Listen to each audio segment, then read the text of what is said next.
always tell when a streak's going to come to an end. You win a couple of games, you probably shouldn't. There are teams out there that could use that quality of playoff goaltending. All right, Ray, you ready to do this? Yep, let's go.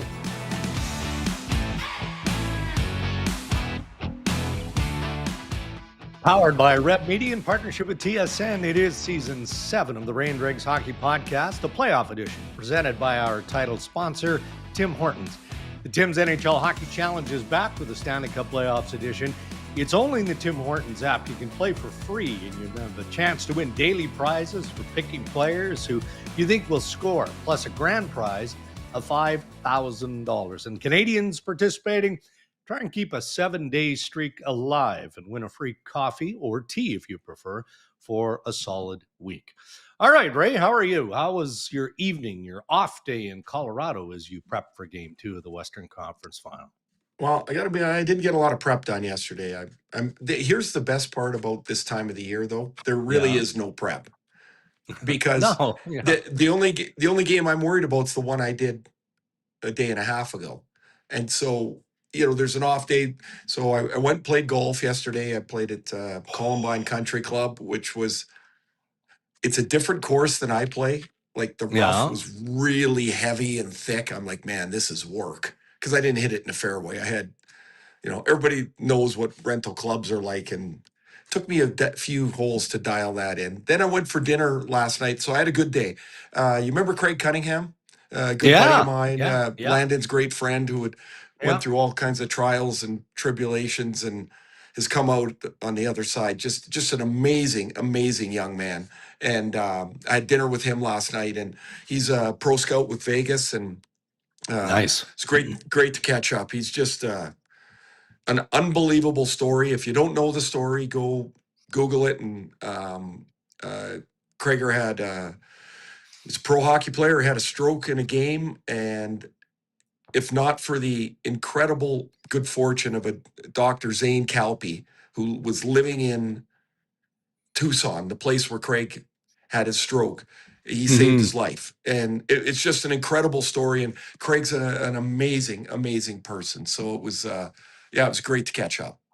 Well, and great that he's remained in hockey too, right? Yeah. And a big part of the success and, ongoing push of the Vegas Golden Knights. So he's a guy with some talent. There's no question about that. And has been able to, build a career outside of his playing career. And as you say, all the challenges that he's faced. All right. Well, we'll get to the conference finals and a lot going on, obviously, in headlines brought to you by the Canadian Brew House. Hey, real fans, you know the move. Arrive early.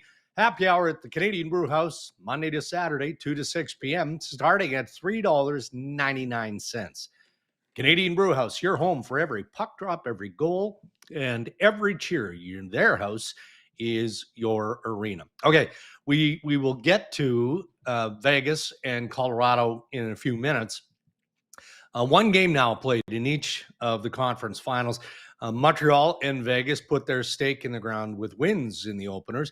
Ray, Thursday night, we heard Carolina Hurricanes head coach Rod Brind'Amour state that they were not ready for Montreal's pace. And you talked about this in back-to-back episodes, right? Because one of the bigger storylines was, the rest versus rhythm, or the rust versus rhythm, if you want to apply it that way. And that was Exhibit 8, wasn't it? In not just how Montreal fed off the rhythm of back-to-back Game 7s, but how the Carolina Hurricanes, no pun intended, seemed taken by storm after a brilliant start 33 seconds in. So I went back this morning and watched the highlights again because I'm like, I just wanted to make sure I'm fresh on what I really thought I saw. And so if you look at most of those goals, Carolina is so stretched out. Like, how many times do we hear the term connected when a team's connected? And Montreal picked them apart. Long passes, a long pass to a tip to somebody skating with speed. And you cannot practice that from a defensive standpoint. You just can't. Like, you can try and simulate it. And they've got all their pro scout or pre-scouts, and they've got all the video that they need. But when it happens at pace, you have to be able to react at pace. And Carolina clearly was just behind. They were behind on all of it. Montreal was sharp. I thought in game 7, Montreal looked totally gassed against Buffalo. Like they had no legs. And whatever they did for a day and a half, man, once they got the early one, the Caufield goal's big, right? Because if you hear on the highlight, they're not even finished announcing the Jarvis goal, and boom, it's 1-1. So whatever could have happened is washed out. Now it's 1-1. And I like some of the decisions Carolina made in the midst of those breakouts or quick ups. That's just a team not ready. And it's funny, when you say they're not ready, and most people thought 12 days is too long, of course, but how does it manifest itself? Like, what does it become? Well, that's what it became. When they kept getting breakaway after breakaway, you're like, don't forget, when they made it 4-2, Caufield hit the post like 10 seconds before. Yeah. Right? Like that could have been 5-1. It was a mess from the goalie out last night, and Montreal just took advantage of all of it. They couldn't have played a better way. Like, what a responsive team, right? And I mean that, like, Carolina couldn't have started better. I mean, their first shift of the hockey game, they established that forecheck, as you say. Seth Jarvis scores 33 seconds in. So now you've got a top line in Svechnikov, Aho, and Seth Jarvis. It hasn't done much offensively. I think they had collectively 4 points, 5-on-5. So they have not contributed in the way that Rod Brind'Amour was hoping. So what a start. And then you say Caufield scores at the 1 minute mark, and you're like, whew, okay, well, that's how you rebound when you don't have the start that you're hoping for. And it feels like Montreal has been able to do that a number of times to this point of the playoffs. Okay, so they got 7 or 8 points, I guess, maybe 106 points. And so they're clearly a very good team. But there is something about a team that when they hit a collective stride, that they think they can win all the time. They think when something goes bad, they go, whatever. And they just kind of roll along. Somebody described them to me as a junior team on steroids. Like they're all so young and they've got all this great energy. And if something, they give up a goal or, they have a bad game, like they 2 game 6s in a row, they have a chance to close out at the Bell Center and they lose them both. And then they just pick themselves up and somehow win a game 7 against Tampa. And then they win game 7 in Buffalo. And they just they've got no scar tissue really. Last year's playoff, they lost in 5 games, but it was all positive. They made the playoffs. They got their first taste of it. And then this year, they just continued on the road they were on last year. And now, that was shocking to watch last night. Like I suspected, like I guess most everybody did, Carolina's going to have a bumpy road or 2 here till they get going. But I'm thinking like a period, and maybe it was the first period that was the worst because they outshot Montreal pretty handily in the second, but then they had nothing in the third. Montreal just smothered them. And so one other thing, so Carolina's lost 2 home games since the middle of March, and they're both to Montreal. And so maybe the matchup for them is dicey. I mean, I guess we'll see. I suspect Carolina will be much, much, much better in the second game. Where would you have Jacob Slavin among top defensemen in the National Hockey League? And have Jacob Slavin among top defensemen in the National Hockey League? Pretty high, I suspect. Well, last year I would have for sure. He had all kinds of injuries. I think he only played 37 or 8 games this year. And he has not looked quite the same because I look at him as an eraser of plays. Like, puck gets near him, he pokes it off, he finishes the player off, he moves the puck, and it's out of the zone. And that doesn't happen quite as frequently as it has in the past. So I think I would say he's as a defender, he's in the top of the league, like the top grouping, but he does not have the same impact right now that he did last year. And I think he's probably catching up a bit too, but he was victimized a couple of times last night where you're like, ooh, I can't believe that's Slavin again. Well, to that point, I mean, Rod Brind'Amour post game, and I love the honesty from the dressing room and from Brind'Amour. That's what you get, right? Yeah. I mean, it's accountability. There was no sugarcoating the way that they played. They accepted full responsibility for not being ready for the pace of the Montreal Canadiens game. But Brind'Amour was asked specifically about Slavin, and you hate to just pinpoint on one guy because there was a lot of wrong throughout that lineup. Yeah. But he was -4, and Brind'Amour said, I've never seen that before. I've been around him for 8 years. I've never seen it, not one game. And his point was, I've never seen it before. I hope I never see it again. But it's more in the belief of the player and what he means to the organization that he was as blunt as he was. So I don't know how many games Rod would have coached him in that time, like, hundreds and hundreds and hundreds. And so when he points that out, I actually find it kind of amusing. I mean, it's not amusing for Jacob, but like he doesn't, of the things Brind'Amour is probably concerned about, that's not it. No. Yeah. So like that statement tells me that he's saying it's not going to happen again. But they were so out of sorts last night. Once Montreal started ripping them apart, what was the goal? Was it Slavkovsky? Somebody had it was a long pass, and Keandre Miller went across the ice.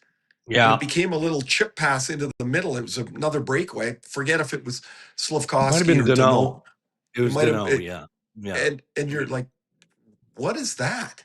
That's not how Carolina plays. And the list of things that went right versus wrong for Carolina was grossly imbalanced last night. That's for sure.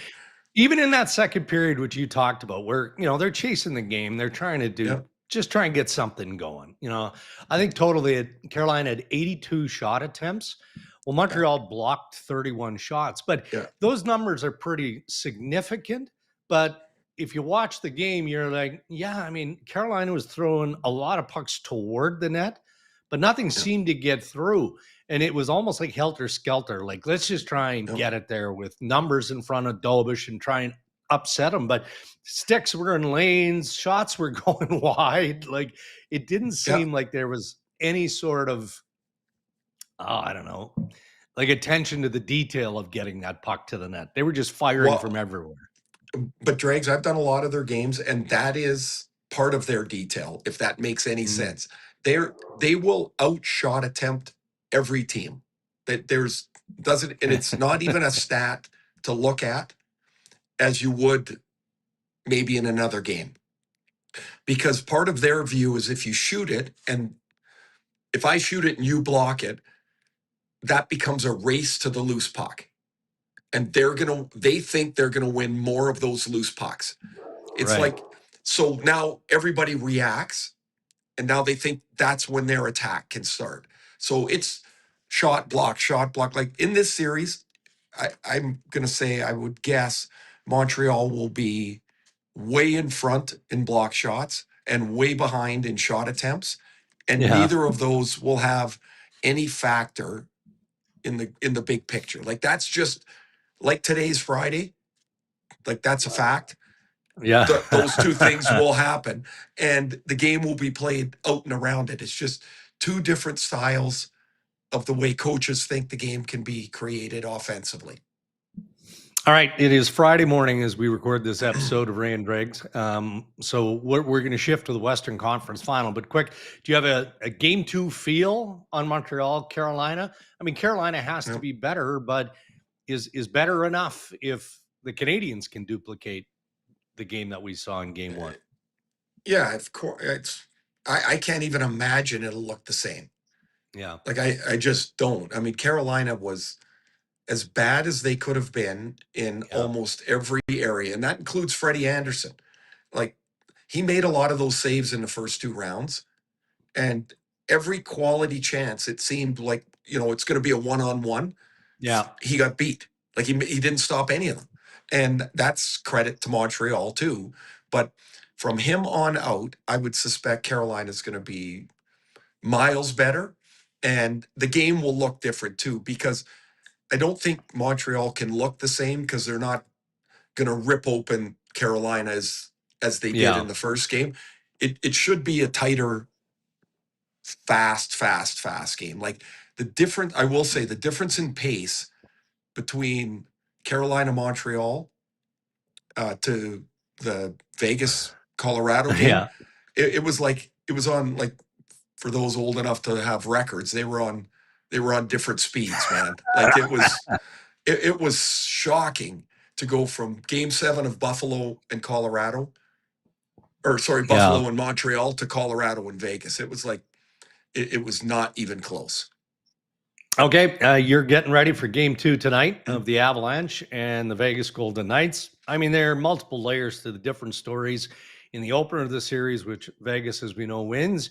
What would have been the top headline of game 1 for you? Carter Hart?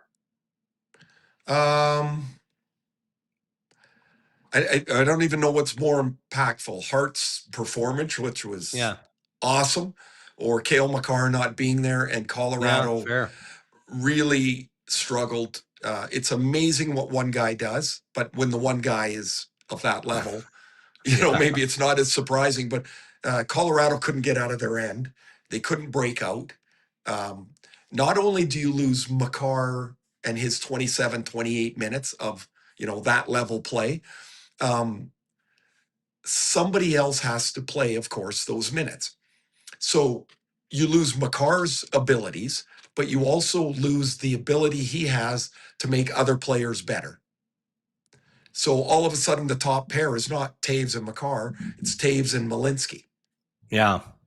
And so that becomes, and it's nothing to do with Malinsky. He had a great year. He was like plus 43. He had 40 points, but he's not Cale Makar. And so Vegas, I thought, played a perfect road game. It was 0-0 halfway through.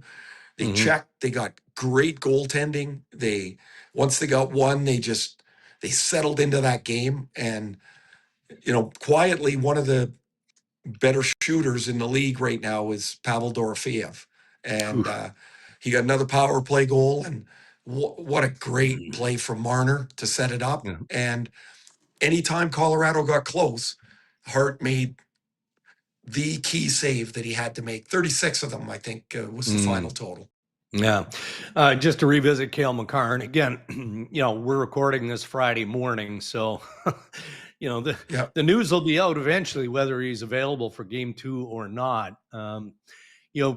Based on what I've heard of the injury, and we'll just leave it at upper body. I don't think anybody knows the specifics per se. But it does sound like it's one of those things where he could play. It's just a question of pain threshold, ability to play at the level he's capable of, and all of those things. But if he's not available in game 2, I do think, especially if things don't go the way of the Avs, that he'll find a way to gut it out and get back in game 3. But I say all that, and as all world as Cale Makar is, put yourself in that situation, Ray, which I'm sure you were in a number of times where you're like, I don't feel like I should be playing in a game. But you do. And maybe inevitably that's what Makar ultimately decides to do, whether it's game 2, 3, or 4. The first decision is, if you play, are you in danger of injuring yourself worse? And once the doctors get through that with him, and the answer is yes or no, if it gets to no, it is what it is. It's a pain tolerance thing. Then you have to decide, at what level can I play? Am I 70%, 80%, 90%? And is that going to be good or good enough as opposed to whoever replaces me playing at 100%? Mm-hmm. And so those become the decisions. But for Makar, he got crunched by that Adam Klapka from Calgary right at the end of the regular season. And that guy's like a snowplow. Like he's ginormous. And Makar got injured there. He missed, I think, 6 or 7 games. Then he came back, and Marcus Foligno hit him in game 1 against Minnesota. That was a spectacular looking hit. And he was banged up for that. Then he got hurt in game 5 again. He's clearly fighting it. And I mean, this is not earth-shattering by any means, but there's no way Colorado is the same team, the President's Trophy team, without Makar. I mean, he's a real reason why they're in the position they're in. So and the other part to this too is Vegas is a forecheck team. They're an aggressive team. If Makar's in, the word goes right through the locker room right away that he's in. Every chance you get to finish, you finish him. And it's not for those that are newer to the sport, it's not it's not anything other than, you're not going out of your way, but when you get near him, make sure you run into him. Yeah. Make sure you put him up against the glass so he's got to absorb contact as much as you can. And there's a couple of things he's probably dealing with, and they impact just every part of the game. And it's a tough one, but man, they are, Vegas comes in. I said in our open, what an enormous opportunity to steal home ice. And they've already done it. They can take a stranglehold of the series if they play another game and obviously get the same result. But if Vegas plays the same way, without Makar, it's a real problem. What impresses you most about Vegas, like in terms of this momentum build? And you need that. And sometimes it's the intangibles. It's the missing ingredient that every team in the National Hockey League desperately searches for this time of year, right? How do you get to that place where, confidence is obvious, but you just find a way to find that extra gear. And it's not the same guys every single game, even though in Vegas's case, it has been Marner, Dorofeyev, go down the list. Now Carter Hart continues to play as well as he's played in goal. Are there other aspects of this Vegas team that have caught your eye in a short period of time? I think the one thing that I notice is that they've got so many guys that have been through this before. And the game, so maybe this is unfair, but the game went really well for him the other night. Nobody looked frustrated that they weren't doing enough. They just go out and come back, go out and come back. You can see as the game's going on, Colorado was starting to get a little frustrated. And so Vegas, they check well, they defend well. Who's had an amazing playoff under the radar is Shea Theodore. And in game 1, he had 4 shots, 5 hits, and 7 blocks. And they defend really, really strongly. And in the first game, they didn't get stretched out, so Colorado's speed wasn't as much of a factor. But it looks like nobody particularly stresses too much. They just do their job. They come back to the bench. Somebody else goes and does their job. Would you have thought Vegas, if you were a big picture look, Vegas would be, 7 wins from the Stanley Cup, and Jack Eichel's got 1 goal? No, I wouldn't think that. And that's where they sit. No. What's the experience been like with John Tortorella? So far, so good. He's a happy guy. He's you know what? Like I can't explain what happened and why it happened, because it shouldn't have happened after the Minnesota series. Like, that just should not have happened. And they all got their toes stepped on, and they should have. Yeah. But, I had a chance to talk to him kind of unexpectedly and for like 15 minutes. And he's just so relaxed and grateful to be back in the game, like grateful to have a team like this to coach. He mentioned several times how much he loved it in Philly. And he said it was just like how gut-wrenching it was, because he goes, and he said this too, look, Danny's doing it the right way. They've got to rebuild. But when the guys are grinding along and then at the deadline, they trade for the future, he goes, it's gut-wrenching. Yeah. Right? But that's what a rebuild is. And so they moved on and they hired Talk. And he just, he's on his farm and he gets this text, and an hour later he's in a plane, and he just, I don't know, he's not stressed. He's not, I think it's all gravy right now for him.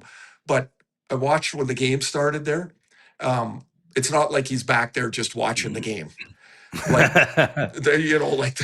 the torch is there, right? And he said the one thing that he felt was when he came in, he thought they had become a little tentative somehow. And he wanted to see if he could put a couple things in place to make a very good team a little bit more up on their toes. And since he's been here, 16-4-1. So whatever the tweak to the system might have been, aggressively, they've kind of bought the program. And I mean, that's a pretty hell of a good record. Yeah, and look, Cale Makar would not be proud of the fact that he had to fire Bruce Cassidy at the time of the year when he had to fire him. No general manager enjoys firing people, head coaches. But it's pretty obvious that he, after games, days, weeks of watching this team sag and probably seeing what individual players weren't doing anymore, came to the realization, right? Okay, we got to cut bait here. We're running out of runway. And the only thing that matters is trying to get this back on track as quickly as we can for the postseason. And if you revisit that, so as hard as it is to get to that place, make that determination, you've got to fire a decorated coach in Cassidy. Yeah. Then you make the leap to go over, well, who's the obvious guy? I'm not so sure every one of us would have put our hand up to say, I know who it is. It's John Tortorella.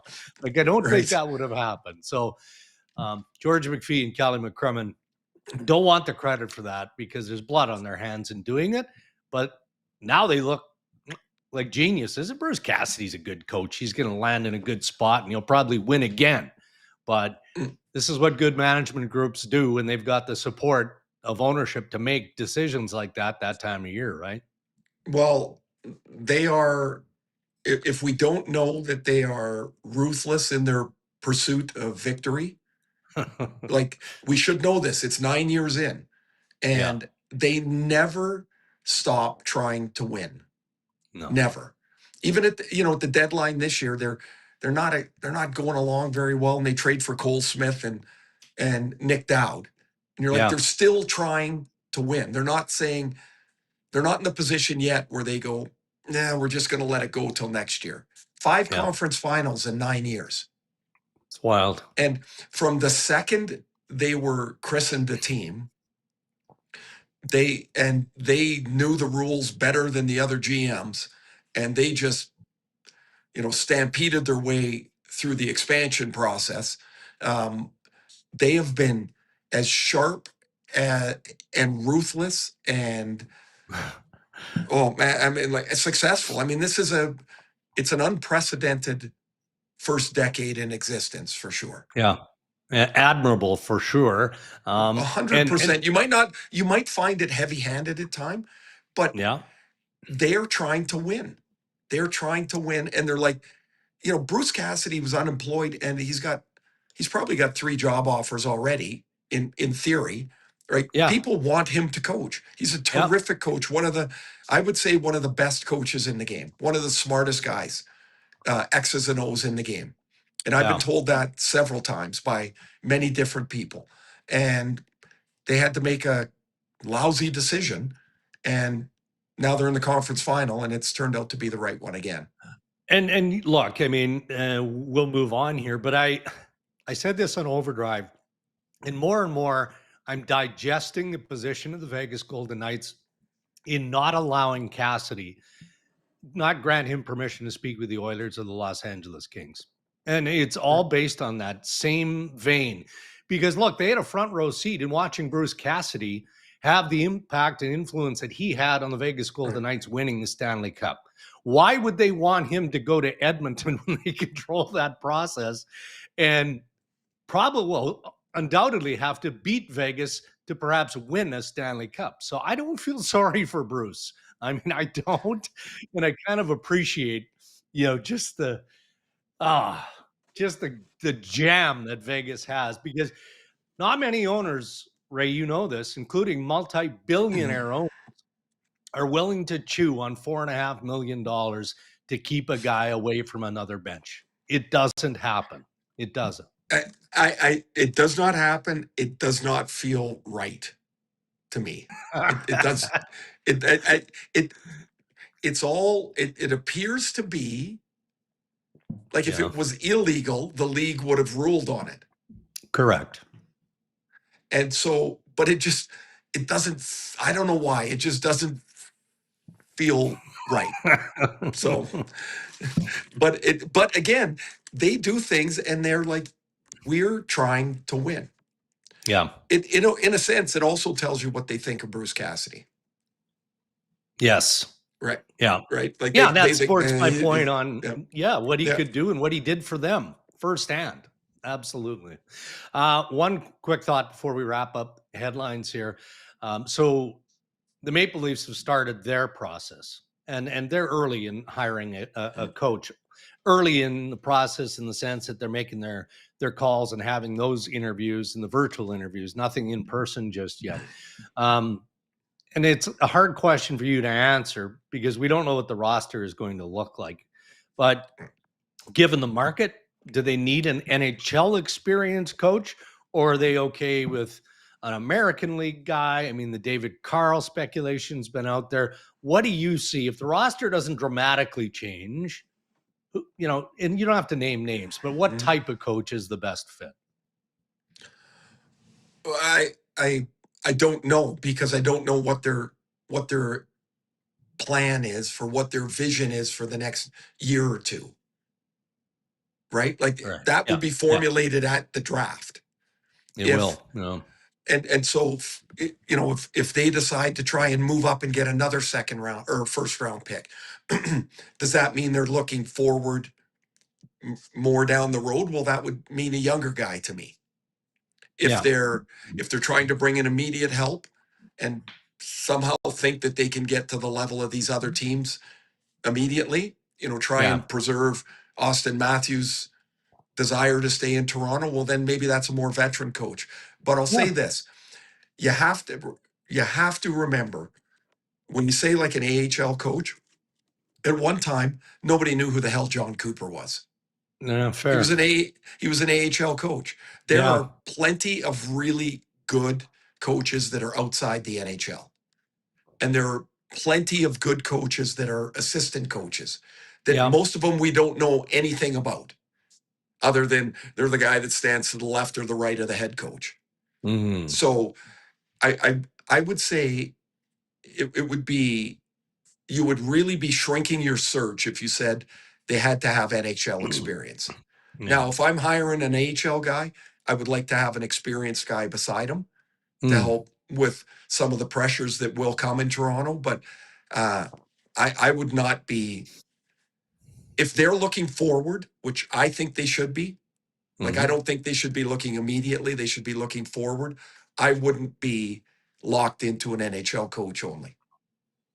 All right, those are your headlines. Thank you to the Canadian Brewhouse.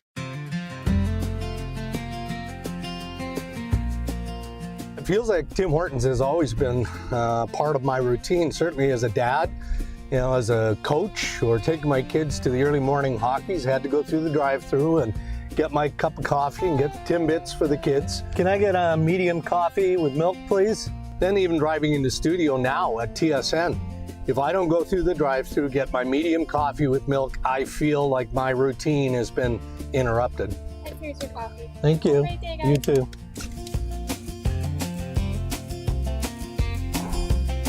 only way to start a day.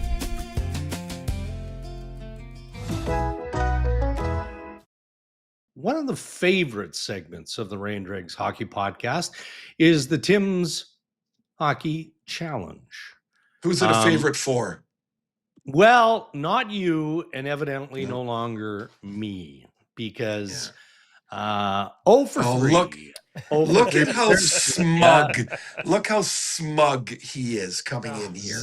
Zuby. What were you, Chris Sabunia? 2 for 3 in that Eastern Conference opener?